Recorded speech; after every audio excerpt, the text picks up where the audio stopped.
Uh, Good morning, everybody. Welcome to the new class. Today is July 11th, 2022. Buddhism 408, Buddhist Philosophy. That's the title of the class. Buddhist Philosophy, Buddhism 408. So I hope everybody is doing great. And today, being the first day of the class, what we would do is we will look at the syllabus as usual. Hopefully you have received your syllabus by now, and please go through it carefully. So this is about philosophy, Buddhist philosophy, in this class. And we are following a textbook in this class. I have given you the required textbook that is freely available online if you do a little research. Buddhist Philosophy, a Historical Analysis by David J. Kalupahana. He was a professor at University of Hawaii. He's no more. He was a professor. Okay, so that book will be the text for our class, and we'll be following most of the chapters of the book and examine the Buddhist philosophy in this class. So basically, the purpose of the class is to look at the beginning of Buddhism, or background to Buddhism, philosophical and historical. In most of the classes we have seen this thing before too, but we will pay a little attention to the historical and philosophical background in the 5th and 6th centuries in India, when the Buddha came into existence, or when the Buddha was born. What type of philosophical background was existing? That is very important for us to understand the Buddhist philosophy. So in this class, we'll be focusing on the philosophical teachings. When you say philosophy,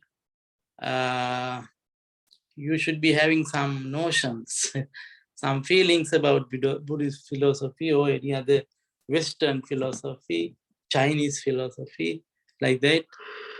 Philosophy and religion, especially we are talking about Buddhism. So is there a difference between, what is the difference between religion and philosophy? So we should be able to come to a definition in the class. What is religion and what is philosophy? And how come Buddhism a philosophy? Can we identify Buddhism as religion, or can we identify it as philosophy? Philosophy. So most of the time, you know that Buddhism is a religion, and scholars usually talk about Buddhism in terms of philosophy too, because in philosophy, the topics in philosophy are the things that we discuss about the morality, ethics, epistemology, big word. Epistemology means theory of knowledge. How do we perceive things? How do we get our perceptions, knowledge? So what are the limitations? How far human mind can reach boundaries? Are there any extraordinary perceptions and things like that? So that is the scope of epistemology, a branch of philosophy. If it is to be a philosophy, then that philosophy should talk about how people perceive things, how people derive knowledge, and what are the limitations, what are the boundaries, things like that. So in Buddhism, in early Buddhist teachings, you find these things. So it has that scope. And in Buddhism, you find morality and ethics, moral teachings as well as ethical teachings, morality and ethics. In early Buddhism, we will be able to discuss these things in the class. You find many different ethical patterns, morals, good behavior, things like that. So in philosophy, that is another scope, another sort of branch. So in Buddhism also you can identify those things. So that's why it's a philosophy. And also in certain philosophies you find aesthetics. Aesthetics, study of art and things like that. So in Buddhism also you find these things. So in that sense also Buddhism a philosophy. And analysis of mind, right? Psychology. Definitely you find that in Buddhism. In early Buddhist teachings, you find psychology, analysis of mind. So in all, then Buddhism could be identified as a philosophy. And it does not mean that Buddhism is a religion. It is nowadays, you see everywhere in the world, religious practices, beliefs, rituals. Those are the things in religion. Religion is based on ritual, beliefs, certain practices, and some monuments or some sacred things, sacred places and sacred objects. Those are religion, right? So Buddhism, you find those things too. So it's a mix of philosophy and religion. In Buddhism, you find those two aspects. That's why we are focusing here in this class. Other than in the other classes, we were looking at actually the religious part, but here we will be looking at the philosophical teachings, philosophical genre or philosophical ideas in Buddhism. So in this class, we will be able to go through the book chapter by chapter, because I think this text, this book is organized in such a way that students can identify philosophical teachings of Buddhism. So I recommend you, please download the book. It's free online if you do a little research, or even if you buy the book, it's not that expensive, very cheap, because this is somewhat old book. So get ready with the book, the text, and we'll be reading chapter by chapter most of the time. So the lecture will be based on the particular chapter assigned for the week. Okay. So that is how the class, the structure. And then we will have, as usual, we will have a midterm, midterm and final exam. And you earn you earn marks for your homework. 40% of your grade will be based on homework. 40%. Midterm and the final, 30% each. That will be 100%. So homework is very important. Don't just think that you do your midterm and final and that will be okay. No. Then you are completing only 60% of the class. You are missing 40% of the class. I mean grade. So attendance and doing homework is crucial, very significant, very important in the class. So we will be having the 10-week course. Midterm will be on August 8th. Final will be on September 12th.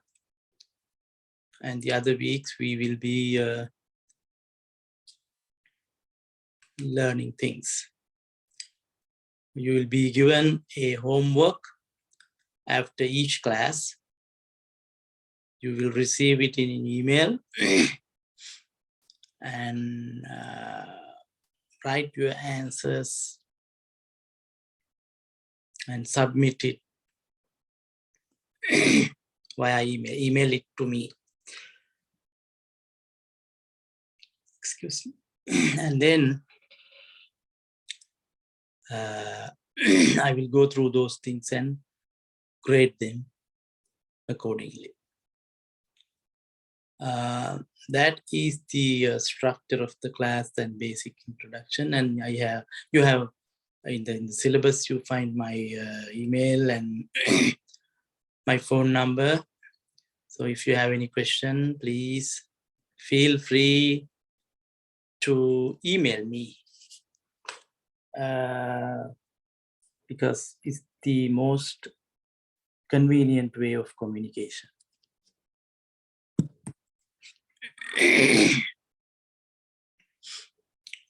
And so that is the information about the class, and it is very, very conspicuous. I mean, evident in the syllabus, because you will get the syllabus. Already you must have received it. So go through the syllabus, and if there is something that you cannot comprehend or something that you cannot get, then please ask me, email me, and then I will explain it to you. So welcome aboard. And today being the first day, we have to look at the historical background, historical and philosophical background to Buddhism.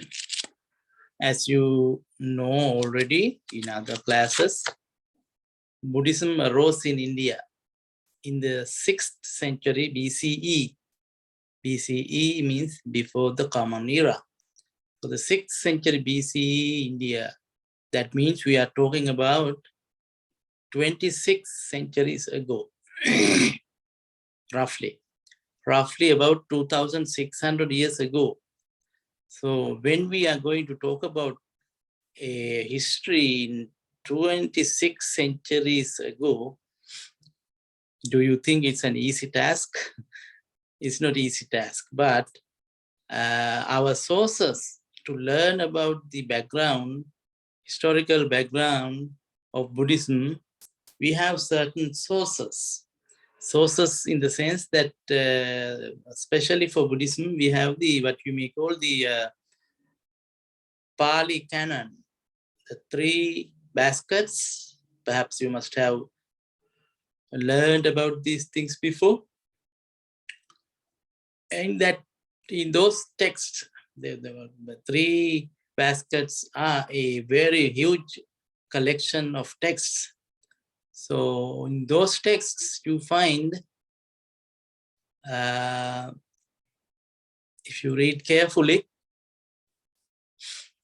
you can find the historical background of Buddhism, how Buddhism arose in India.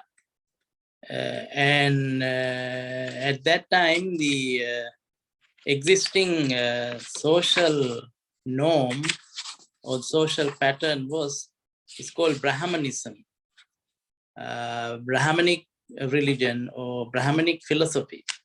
That is, they divided the society into classes or caste, C-A-S-T-E, caste. You might not be familiar with that notion. Even today, you find in Indian culture, the caste system is still prevalent. So 26 centuries ago, it was so strong that Brahmanism, they told that they were born from the mouth of the they call Mahabrahma. Mahabrahma means the all-powerful God. From the mouth of the all-powerful God, one group of people came into existence. They were the highest. They themselves told, we are the highest in the hierarchy of the society. They were called Brahmana. And the second group, a little lower than the Brahmana, was the Kshatriyas. Kshatriya means warriors, the army, or the security providers. They came from, as the Brahmanas explained, they were born from the shoulders of the god, because a little bit lower than the mouth. And the third group of people, or the third caste in the hierarchy, was Vaishya. Vaishya are the people who did business. Businessmen, bankers, people like them. Those who were making money, those who ran finance at that time. And you know what? They came from where? They came from the thighs of the goat. Thigh, the upper part of the leg, thighs of the god, lower than the shoulder. Huh?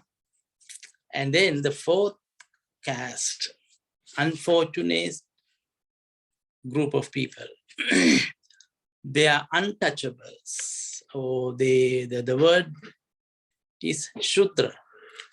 Shudra means the people who did not have any rights. They came from the soul of the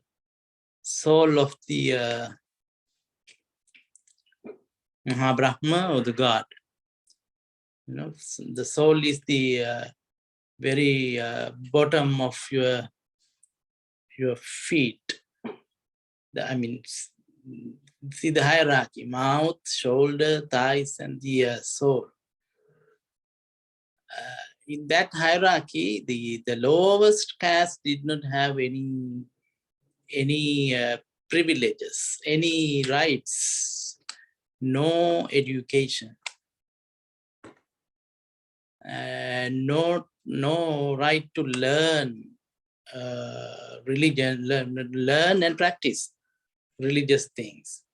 They were just laborers. Pretty unjustic, not justice. So they were uneducated laborers, scavengers, those people who clean the streets. Imagine how hard that was. They did not have any capacity, any option to move to higher positions. So there was no, what you may call, social mobility, no mobility, only stagnant. If you are born a Shudra, you are Shudra. Your sons and daughters, your descendants will be the same, Shudra. If you are born a Brahmana, then your descendants will be Brahmana. You are the highest caste. You have more privileges. You have the right to education, right to practice religion, right to learn the Veda. Veda is the sacred text at that time. You are the ones who perform rites and rituals in the society. All kinds of privileges, high caste.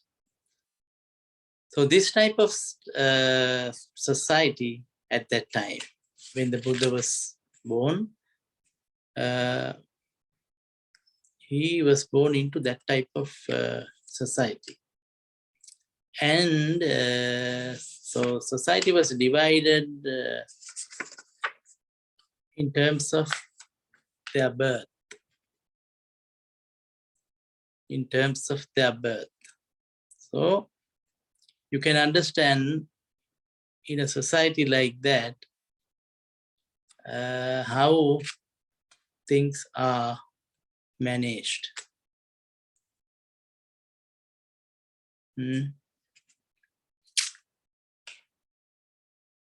What do you think about that type of society? If you are born to that type of society,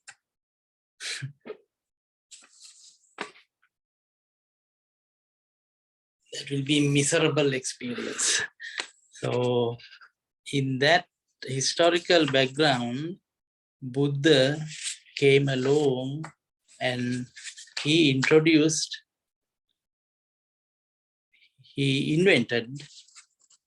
new norms and new practices. He said all people are equal. There is no division. He argued in his teachings that there is no differences in human beings. He came up with different arguments. For instance, the Buddha was arguing, if you take animals, there are divisions. You can see certain divisions among animals. Some animals creep, some animals walk. They have different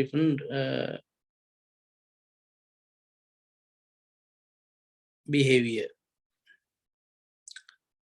But take human beings. They are the same. No difference. And even the trees, many trees, they have different types and different variations. But human beings, no variation. Depending on the climatic changes and things like that, people are a little different. The skin color and other things, that is because of the climate.